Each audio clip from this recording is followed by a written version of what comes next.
to this new video for my channel, The Mental Traveler. I'm Cara Herrera, and today I'm going to be reviewing the first 2 seasons of a show called The Mandalorian. The first season was released in 2019, and the second one a year later. And its cast consists of Pedro Pascal, Nick Nolte, Carl Weathers, Werner Herzog, Gina Carano, Giancarlo Esposito, Timothy Olyphant, Tim Morrison, Kathy Sackhoff, Amy Sedaris, Ming-Na Wen, Rosario Dawson, Mark Hamill, amongst others. Before I begin though, I would like to say 2 things. The first one is that I dedicate this video to Tavo, because I finally watched The Mandalorian, thanks to him. And the second thing is that this will be a video with spoilers, so if you haven't seen the 2 seasons of this show, beware.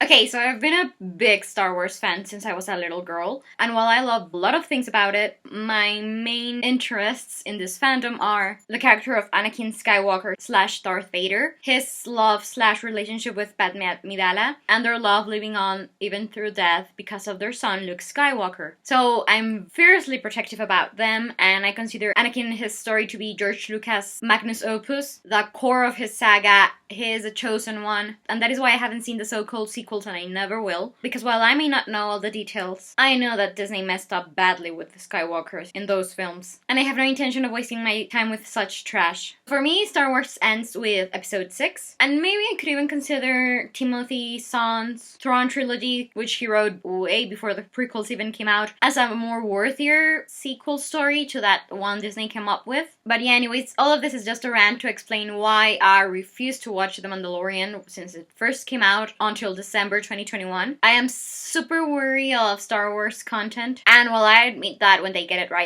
right, like with Star Wars Rebels or Rogue One, I think that the secret of those are that they are spin-offs and they don't really change the main core of the story. So yeah, when The Mandalorian came out, I just didn't have any interest in learning what Disney was gonna do to explain what happened between Episode 6 and Episode 7. And that's how I spent the last 2 years. A lot of my friends would tell me to watch it, and I didn't really want to listen to them. I didn't believe them that this was a worth watching show. But I remember I thought it was very funny that since I am a journalist and I work at a high society magazine, I once had to write an article about why The Mandalorian was so great, so I had to go and ask all of these socialites why they loved it without giving any spoilers away. So I also learned from them that it was a good show. And I mean, I did sort of know a few things. I knew that Baby Yoda, here also known as Grogu, was really cute, and I knew that Ahsoka Tano and Luke Skywalker made appearances in season 2 of The Mandalorian. But yeah, anyways, as I was saying at the start of the video, Tavo, big Star Wars fan, he was like, okay, trust me, The Mandalorian is a great show and it doesn't mess up with the Skywalkers so far, so you should really give it a try and just enjoy it for what it is, a spin-off series of the Star Wars saga. Some days or a week later, I don't know, I didn't want to read anything and I wasn't watching any shows and I felt like doing it, so I decided to give The Mandalorian a try, and to stop at the moment, I didn't like them mentioning anything related to the future sequels or disregarding the Skywalker's importance or whatever. So I gave it a chance, and the result was that I binge watched all episodes in like less than 3 days because I ended up loving it. So that's why we're here. So thank you very much, Tavo, for encouraging me to try out this show.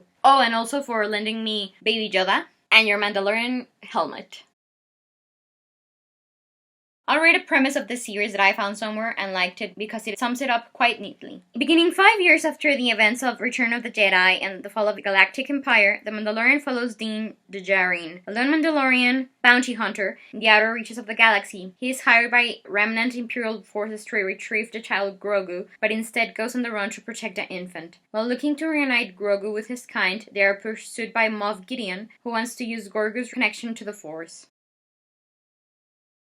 I'm going to give The Mandalorian Season 1 and 2 a 4 out of 5 stars review, because while I really love it, and I could give it a higher rating, the plot isn't as special for me as that of the Skywalkers, so it is a great secondary storyline, but not my main interest in the fandom. But yeah, anyways, I was really impressed by Pascal's acting, because despite the fact that he was always wearing the helmet, he manages to transmit so much by his body language, the tilt of his head, the tone of his voice, to really make you feel what the character is feeling in those moments. And I mean, kudos to him. I didn't really like him in Game of Thrones, and I'd only also seen him in Wonder Woman 2, where I thought he was okay, good, but nothing extraordinary, but he really grew on me because of his character in The Mandalorian. And then there is also Grogu, also known as Baby Yoda. And I really love the fact that he wasn't CGI most of the time. He was more like this puppet, which is the way they did things back in the 80s with Star Wars or Jim Henson's productions like Labyrinth and The Dark Crystal, Storyteller, and even the most recent Dark Crystal prequel series from Netflix. It's just so much better because it looks real thanks to the puppet, but it's also a little bit digitally enhanced. It looks so true, so lifelike. So yeah, Baby Yoda just stole every scene he was in. He's super cute, and I get why Dane wants to protect him. As to the other characters in The Mandalorian, I actually really liked all of them. And I overall just believe that this is a great production. You can tell that the people behind it really care about Star Wars and not only giving a fantastic show to the fans, but also they're also making their legacy in George Lucas' world in an extraordinary way. And as I said, I enjoyed all the characters, even though I couldn't stop thinking of the bad guy as Gustavo Fringe from Breaking Bad. I didn't want the show to end so quickly, and I hope season 3 comes out soon. Although I wonder what's gonna happen now that Gorgo and Mando aren't together anymore. I think that was the heart of the project, but I'm sure they can come up with great storylines even if they're not together in every episode. But I do not think I would like to see Luke training Baby Yoda, because not only would it be too expensive to do all of that digitally rejuvenizing of Mark Hamill, because it would be too much of a good thing. Finally, I just love how Mando met up with all of these characters that I'd been introduced to in the Clone Wars animated series. So seeing them again and now as real life characters, it was perfection. So yeah, as I said, I love The Mandalorian and now I am looking forward to further seasons. And I am also gonna give a try to the Book of Boba Fett series. May or may not give it a chance to the Ahsoka Tano series as well that they're making. I will watch Kenobi because it's based during the timeline that I do believe it's true. And it has Hayden and Ewan returning, so how couldn't I watch it, even though it'll hurt me all the probable glorification of Darth Vader when Anakin is the true heart of that character. And the only thing that still bothers me about liking The Mandalorian is that, as good as it is, it's just leading up to the sequels. So sometimes I can pretend that it's actually taking place right between episodes 3 and 4, and that makes it a bit easier to watch. But yeah, in the end, if Kathleen Kennedy isn't involved, and if Dave Filoni and even Joe Favreau are involved, I think Filoni is like the Padawan of George Lucas. He's shown that he really cares to Lucas's vision of the Star Wars films and his shows like the Clone Wars and Rebels, so I do trust him. I don't think he'll let us down, but I'm still a bit hesitant of all the